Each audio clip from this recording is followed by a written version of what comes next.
This is the L2C Media Network, and this is Sports Final with Steve the Baxman Baxley, brought to you by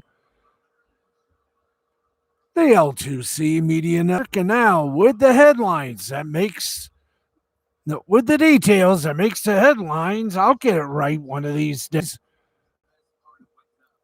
Forget it. With the details that make the headlines in the world of sports around.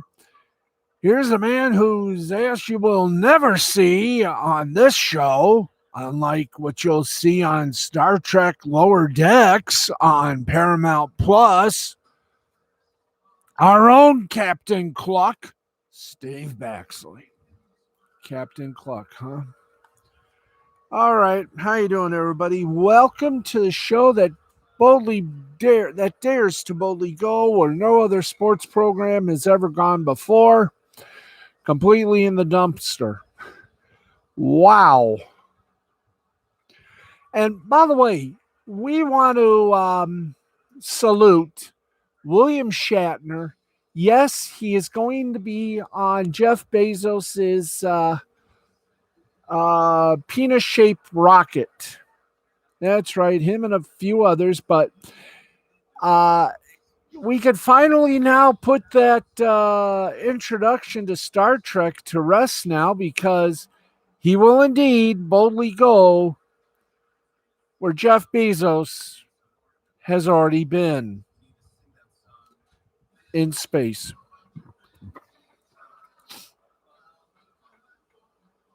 Anyway, I know it wasn't a joke. Next week it'll be on. We'll all see it, and I can't wait to hear Shatner try to take over and do his Captain Kirk impression.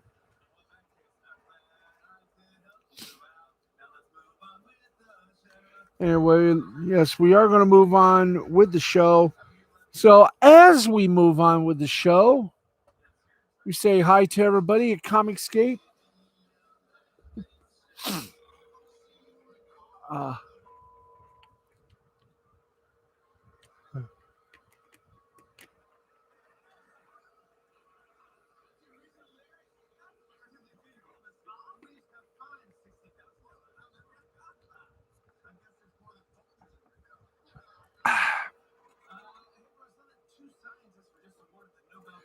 All right.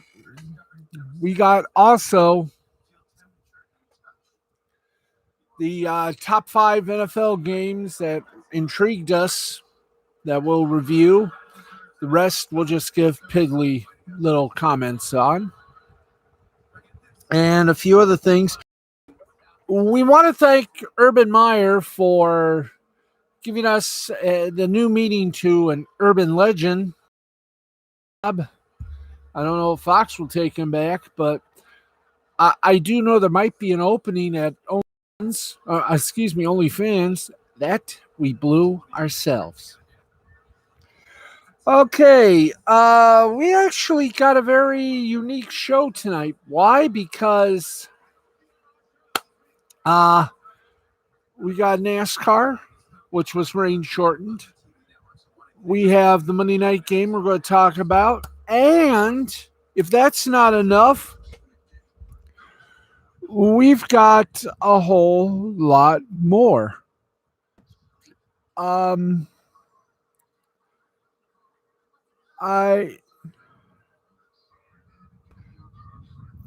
will tell you this. It is going to be exciting tonight. I don't know what we're going to do, but we're going to do it anyway. So let's see. Let's go to the NHL.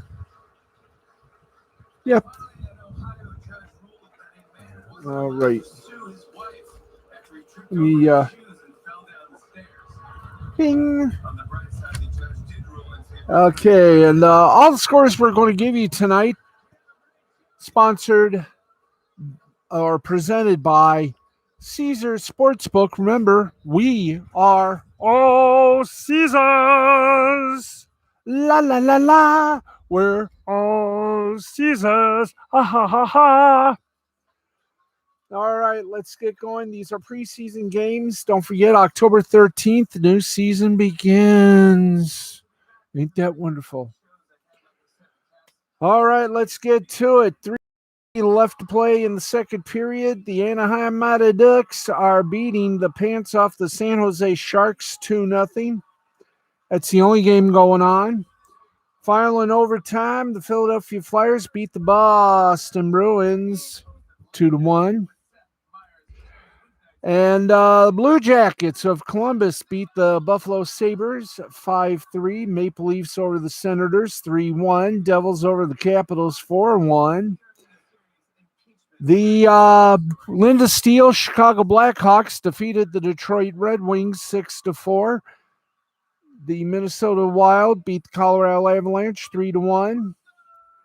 And the Oilers took care of the Flames 4-3. And those are your NHL scorages. Now,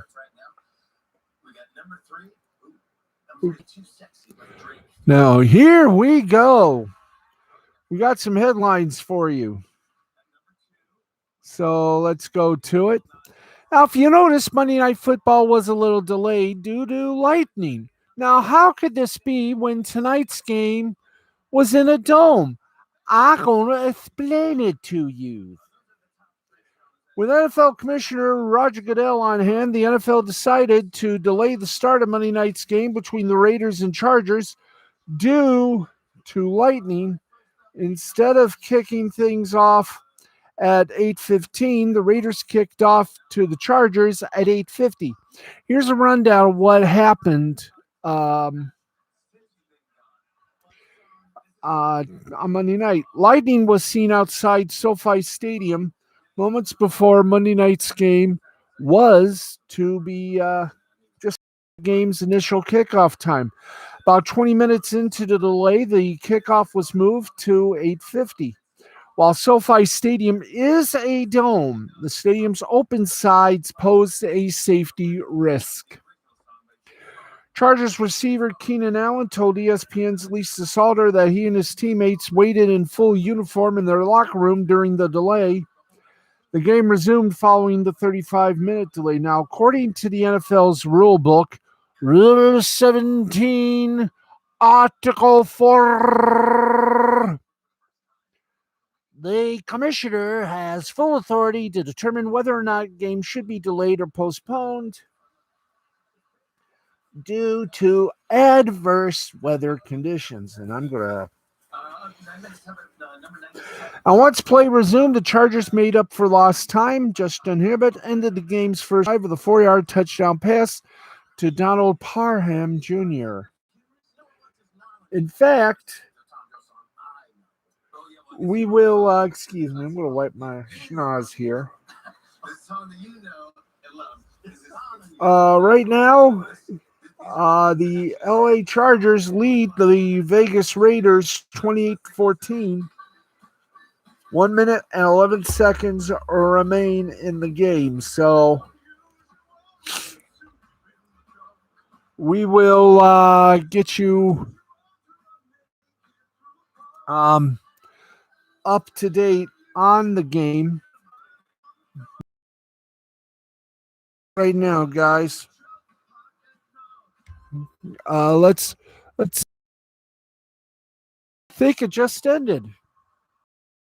It did end. 28-14 is the final score.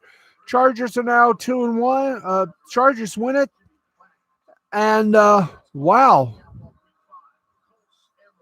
Colts and Ravens next Monday night.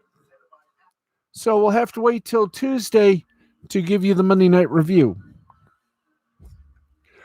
Okay, wow. And by the way, reason we're not advertising Nick Rekieta's show tonight is because there is no broadcast. Nick's still under the weather. He's still under the corona, but he hopes to stream tomorrow. We wish him the best. So tonight we are probably going to be a 45-minute show. Anyway, for more Monday Night Football boasted a pair of intriguing contenders to close Week 4, with the Chargers playing host to the Raiders in a clash of high-flying AFC West frontrunners. What it didn't offer was the brothers Manning, who debuted their own ESPN2 broadcast during the first 3 weeks of the season. Where were they?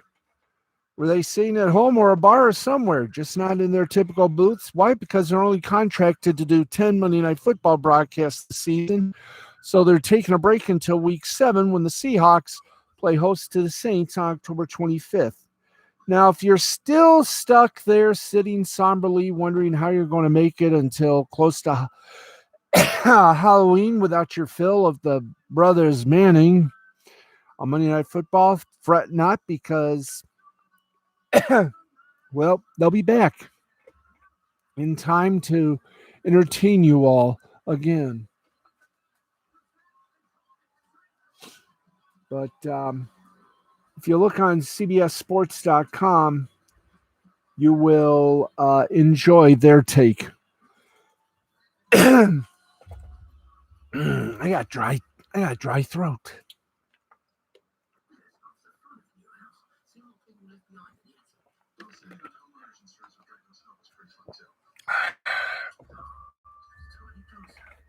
There we go.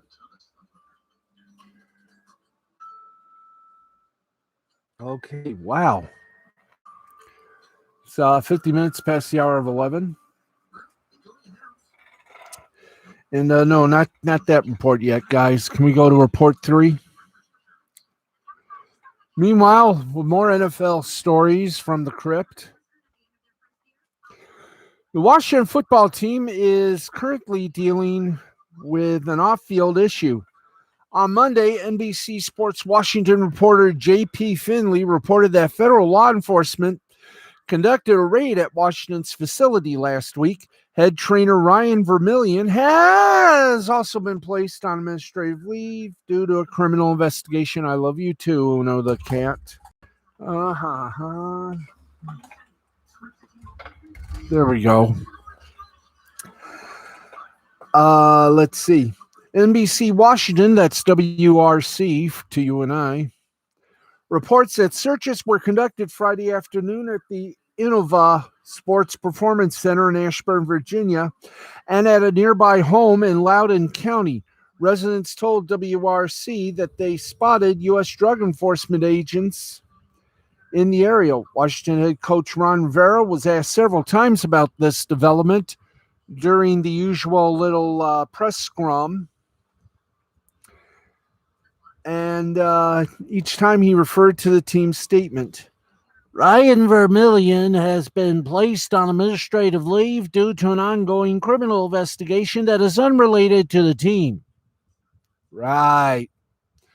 Now, according to Washington's official website, Vermillion is the director of sports medicine and head athletic trainer. He spent 18 seasons as the head trainer for the Carolina Panthers and spent 9 of those years under Rivera. Vermillion also spent time in Washington for his tenure in Carolina and worked under Don Shula with the Miami Dolphins. So what this is, no one seems to know. Let's do the winners and losers for from week 4. And here are your winners. Kyler Murray. Cardinals are the only 4-0 team in football right now. And a big reason they're still undefeated is because Kyler Murray is playing at an MVP level. The loser, Big Ben Roethlisberger. He was a loser last week, and apparently the vote is he's a loser again until he either wins the game or gets benched for Mason Rudolph. Big Ben is also the Big L because based on the face Mike Tomlin made at Aaron Rodgers on Sunday, it kind of looks like the Steelers coach is hoping that Rodgers will be his quarterback next year. Ooh. Another winner, rookie quarterbacks. After going 1-11 through the first 3 weeks of the season, the rookie quarterbacks finally showed promise. Not only did Zach Wilson help the Jets pull off an upset win over the Titans, but Justin Fields helped the Bears bury Detroit. Not to mention Mac Jones and Trevor Lawrence Both played solid, even though neither guy won. And the loser, another vote for loser, all the AFC teams not named the Buffalo Bills. 4 weeks into the season, the Bills are the only team in the NFL that already has a 2-game lead on every other team in their division. At the rate they're going, the Bills might have the division clinched by week 9. Another winner loser, the Cowboys. The secret might finally be out of on the Cowboys defense. Last year they had one of the worst units in the NFL, but this year Dan Quinn has worked a miracle because the Cowboys now appear to have one of the better defenses in the league. And when you combine that with their high-powered offense, it's starting to feel like the Cowboys might end up coasting to the NFC East title. The losers, you're not going to believe this, but the losers, the New Orleans Saints, in their unofficial home opener, looked like the Saints were going to roll to a win, but then they somehow blew a 21-10 lead to the Giants over the final 7 minutes of regulation and into overtime. The defensive meltdown was definitely concerning, and also someone needs to tell Sean Payton that his 2-quarterback system isn't working. The grades, Jets get an A for an upset win over the Titans. Colts, Dolphins game. Well, let's see. The Titans get a grade of F. Jets get a grade of A. Colts over the Dolphins. Colts, they get a B+. Dolphins, I'm giving them an E. They sucked. Tom Brady's return to New England definitely lived up to the hype, and it was the second Sunday night football game to get high ratings. And the 4 crazy whacked out facts from week 4. Texans suffer a worst loss in franchise history. The Houston's 40-point loss to the Bills was the worst loss in franchise history. It's also the second biggest win ever for the Bills. The only one bigger came in 1990 when they beat the Browns 42-0. This game marked the Bills' second shutout through the first 4 weeks over the past 30 years. The only 2 teams to pitch 2 shutouts over the first 4 weeks ended up winning the Super Bowl. Washington in 91, Ravens in 2000, which seems like a very good sign for a team desperate for a Super Bowl win. So, wow, and by the way, wow. Ravens finished with 102 rushing yards on Sunday, which means they've now rushed for 100 or more yards in 43 consecutive games, tying the 74-77 Steelers for most in the NFL history. However, it should be noted that the Ravens' record definitely comes with some controversy. With 3 seconds left to play, the Ravens only had 97 rushing yards. At that point, they could have knelt down and ended the game, but instead they had Lamar Jackson rush for 5 yards so they could keep the streaks alive. Meanwhile, the Broncos were relatively pissed. Russell Wilson, the Seahawks, won his 100th career game, and he did it in just 148 starts, which is also a new NFL record. Wilson also has a chance to break the record for most wins through 10 seasons, which is currently held by Peyton Manning at 105 games. In his first 10 seasons, Wilson needs 6 wins over Seattle's final 13 to break the record. Now, the Chiefs' win over the Eagles featured a little rarity. The punters got the day off in Philadelphia on Sunday, and that's because there were 0 punts in Kansas City's 42-30 win over Philly. This marks just the 4th game in NFL history where there were no punts, and it's the first time it happened since 2014. The game also featured Andy Reid picking up his 100th career win with the Chiefs, making him the coach in NFL history to earn 100 career wins with multiple franchises. Fittingly, the record came against the team that fired Reid. Wow. And the Giants and the Jets pull off an NFL first for the first time in NFL history. The Giants and Jets both won a game in overtime on the same day. Jets came back from 7 down to beat the Titans, which is notable because the Jets had lost 26 straight games when losing by 7 or more points. And there you go. Let's keep going with more headlines. Now we can do the Urban Meyer story. And oh boy, the Jaguars didn't even play over the weekend, but Urban Meyer still managed to generate plenty of headlines thanks to a viral video that showed a woman trying to get a little bit too friendly with him at Ohio restaurant. Jaguars coach met with the media on Monday for the first time since the release of the video, and during his press conference, he said that he already apologized to his team. I just apologized to the team and staff for being stupid. I explained everything that happened and owned it, and just stupid. I should not have myself in that kind of position. Now, all to insist that this was just some innocent dancing gone wrong during his apology. Another video has emerged Monday that appears to show him touching the woman's backside, and we're not showing it to you. So how did Meyer end up in a viral video? Well, according to Jags coach, he stayed in Ohio with a plan to visit some family following Jacksonville's heartbreaking 24-21 loss in Cincinnati on Thursday night. Meyer and his family went to a restaurant Friday night, and apparently things were rather tame when the night started. I stayed to see the grandkids, and we all went to dinner that night at a restaurant. There was a big group next to our restaurant, and they wanted me to come over and take pictures, and I did. Well, there are definitely plenty of photos from the night to prove that Meyer was giving the fan the photo they wanted. After taking photos with several people in the restaurant, Meyer then admitted that things took an interesting turn from there. They were trying to pull me out to the dance floor, sitting around, and I should have left.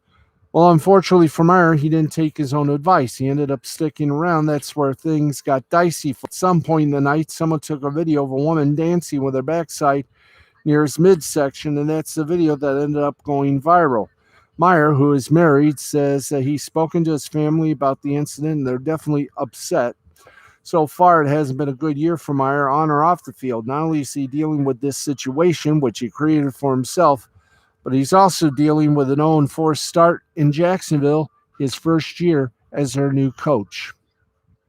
I hope Fox still has a seat for him at the big game kickoff on Saturday.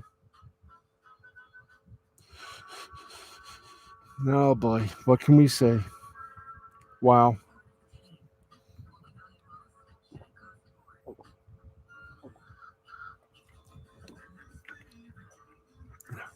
Mm. Mm.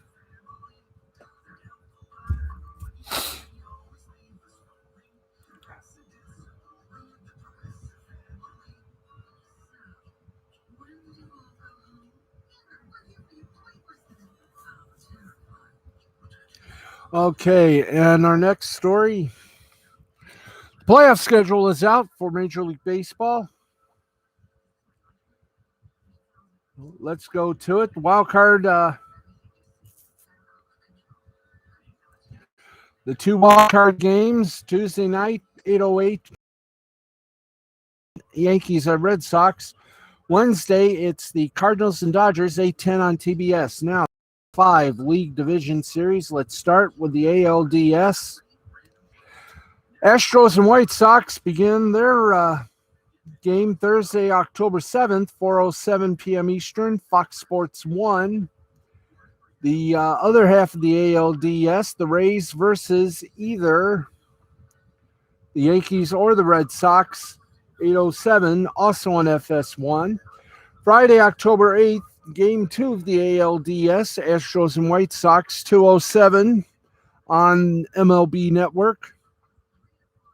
National League Division Series Game 1, Brewers and Braves, 4:37 on TBS. American League Division Game 2, Rays versus the winner of the American League wild card, 7:02 on FS1. The National League Division Series Game 1 between the Giants and the winner of the Cards and Dodgers will have a 9:37 start on TBS. That's Friday. Saturday, October 9th, National League Division Series Game 2, Brewers and Braves, 7 on TBS. National League Division Series Game 2, Giants versus either the Dodgers or the Cardinals, 9:07 on TBS.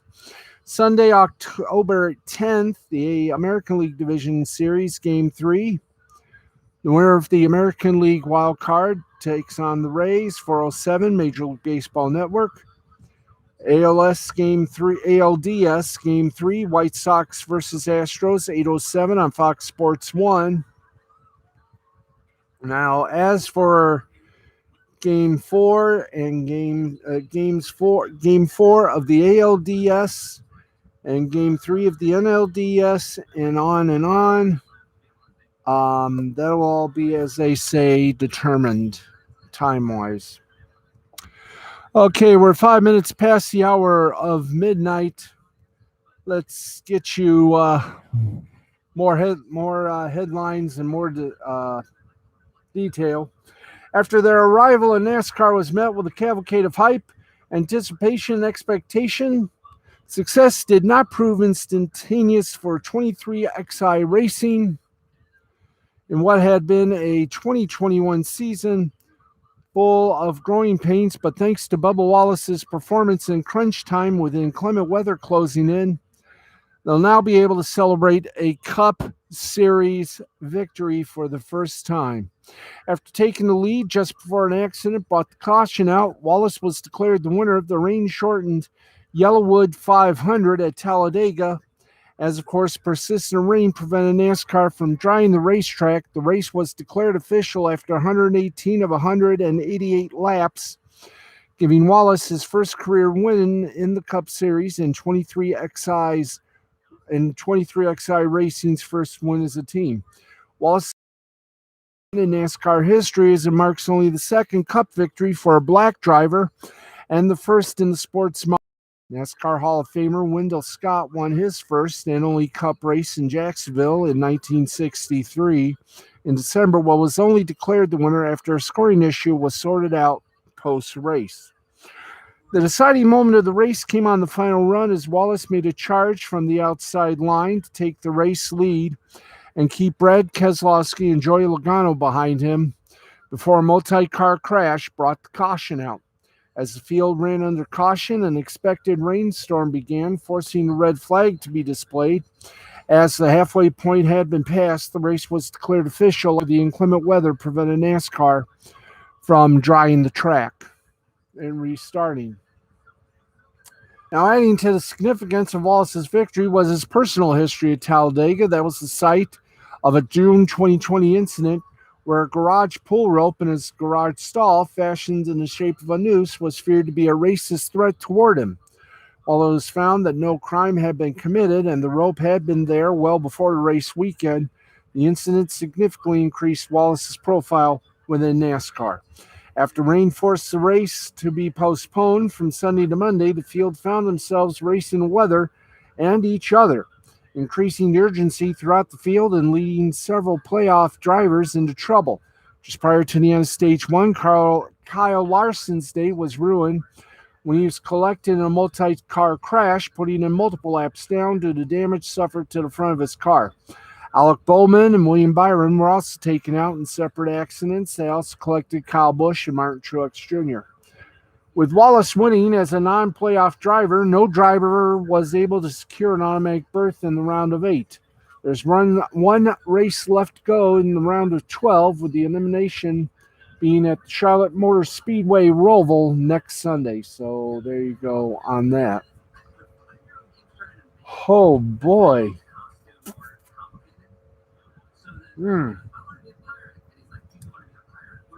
All right, let's get this one, then we'll do something. And a little sad note to report. Nope, this isn't of a passing per se. But Major League Baseball legendary longtime umpire Joe West is set to retire after the 2021 postseason and has officially informed Major League Baseball of his plans, according to the folks at ESPN. The 68-year-old is the record holder for most games umpired, a record he broke in May. His record-breaking game came when he umpired 376 contests, which surpassed previous record holder Bill Clem. Scheduled to work the National League wildcard game between the Dodgers and the Cardinals on Wednesday. He was asked if he would be behind home plate, to which he told ESPN, "We're not supposed to say, but I am." Now, spending more than 4 decades with the game, West has a lot to pass on to umpires that follow him. Quote, "Your first responsibility is the game of baseball. That might not mean the commissioner's office, it's the game itself. Your second responsibility is to your profession. That might not mean the umpires union. The third responsibility is to do in your heart what is morally honest and correct. If you do that, you won't be wrong." West has been the center of a handful of controversies, both on and off the field, over his lengthy career, including in 2020, when he questioned the death toll during the COVID-19 pandemic. Okay, let us go to the media report. And yet again, ESPN seems to keep getting into the headlines. And a bit big.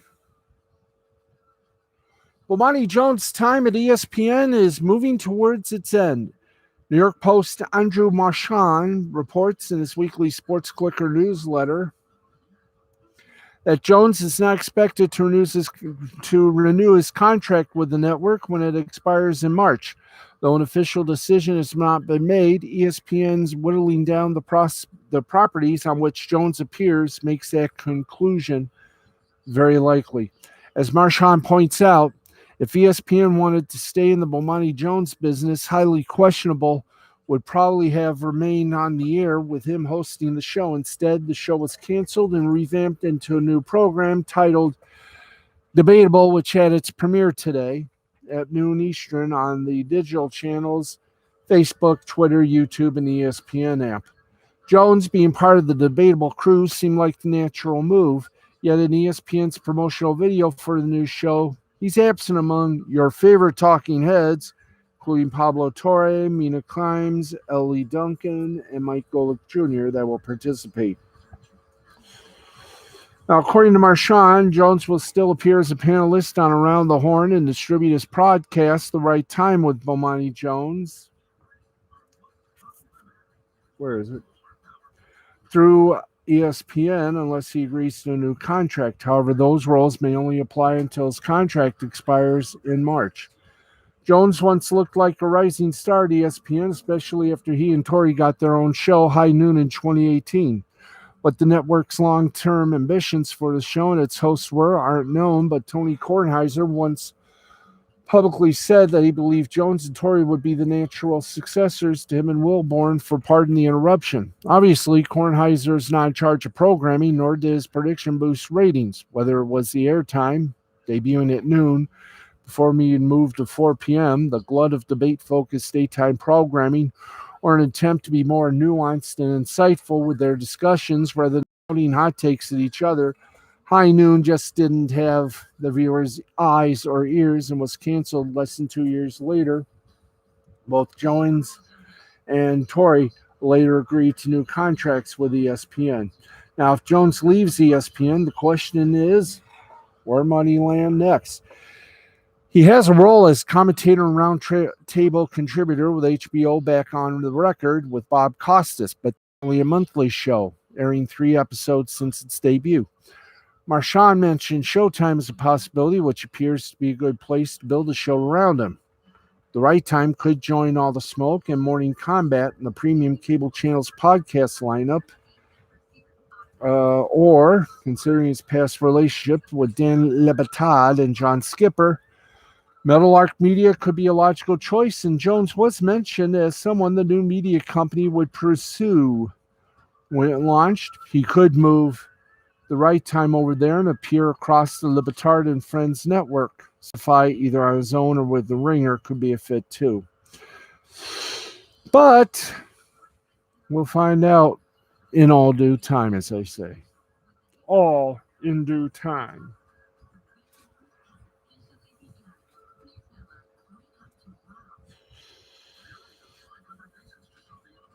Okay, let's keep going, guys. Okay. Let's see. ESPN's Marcus Spears calls for Urban Meyer's firing. We got enough evidence about who it is. Right. Bucks Patriots was the second most watched Sunday night football game ever, most watched since 2012 with its highest share ever. And ACC Network reporter Katie George joins Champion Gaming, including Football Outsiders and EDJ Sports. And after a stint at Fox Sports and BTN, Coley Harvey is back at ESPN. Now, who's going to do the wild card announcing? You're probably asking yourself. Well, the American League, Yankees of Boston, will be done by Matt Versidrian and Alex Rodriguez and Buster Only. StatCast, Jason Benetti, Eduardo Perez, and Mike Petrello. ESPN Radio will have Dave O'Brien and Xavier Shrugs. Wednesday, the National League wildcard game. St. Louis and the Dodgers will have Brian Anderson, Ron Darling, and Lauren Shihadi for TBS at 8:10. ESPN Radio will have Joe Shiambi and Kyle Peterson. And, of course, for those of you interested in streaming, TBS and apps. And there you go.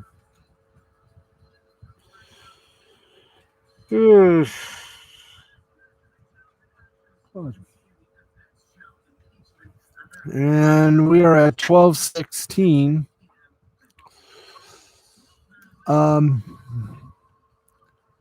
Does this mean that we have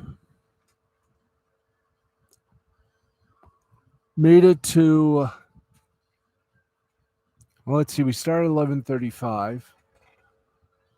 We check our time clock here. Yeah, we're about 37 minutes in the show. Wow.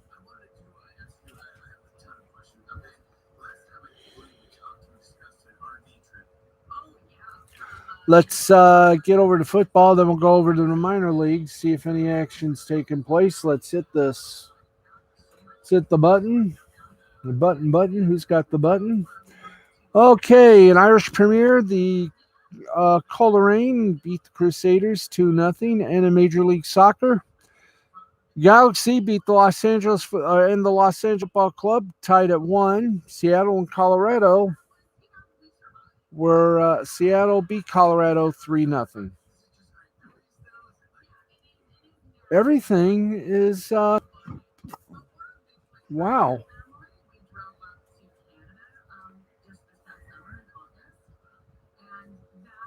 Okay, let's do AAA here.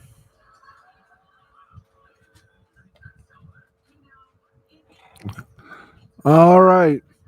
Norfolk over Durham, 3-2, 3-6-2 for Norfolk, 2-4-0 for Durham. Vespi gets the win. He's 3-2. Sheriff gets a loss. He's 5-4. And Bautista gets his 5th save. Jacksonville over Gwinnett, 4-0, 4-10-0 for Ville, 0-3-1 for Gwinnett. Castano gets the win. He's 7-2. Davidson gets the loss. He's 2-2. St. Paul over Toledo, 6-4, 6-13-0 for St. Paul, 4-7-0 for Toledo. Albers gets the win. He's 8-4. Del Pozo the loss. He's 1-3. And Cano gets his 4th save. Final score in 6 innings: Scranton Wilkes-Barre over Rochester, 4-0, 4-6-1 for Scranton, 0-4-0 for Rochester. Green with the win. He's 3-2. Tilreal gets lost. He's 0-1. Worcester over Lehigh Valley, 10-1, 10-16-0 for Worcester, 1-4-1 for Lehigh Valley. Siebold, the winner, he's 4-3. Paulino, the loser, he's 4-4. Nashville over Indianapolis, 8-3, 8-9-1 for the Ville. 3-2 for Indy. Brown gets the win. He's 1-0. Miodazinski gets lost. He's 0-1. Oklahoma City over El Paso, 4-1, 4-7-0 for Oklahoma City, 1-7-1 for El Paso. Ramirez with the win, he's 6-4. Westfall with the loss, he's 2-5. And Quackenbush gets save number 23. Thank you.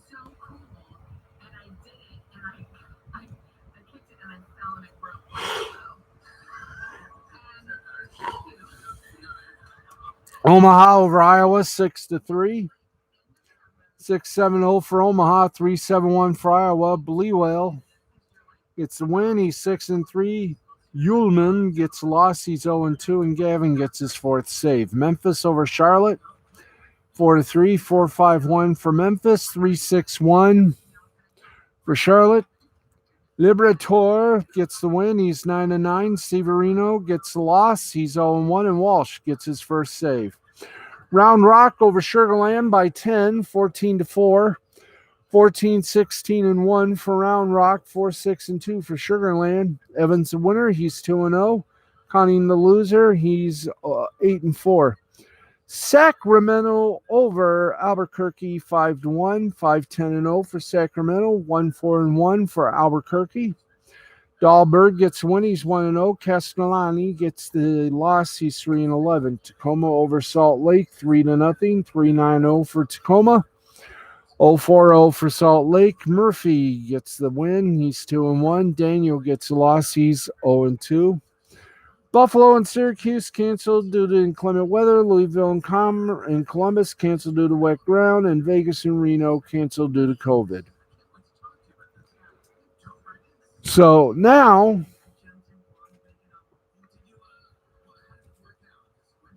let's see if anything developed anywhere else. Okay, we got AAA, guys. Let's see, AA, no games.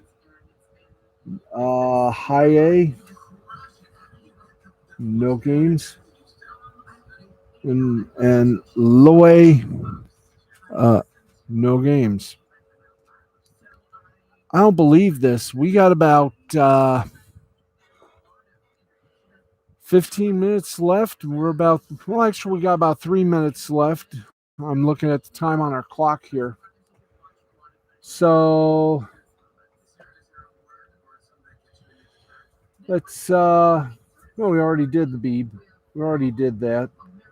So I guess we're down to our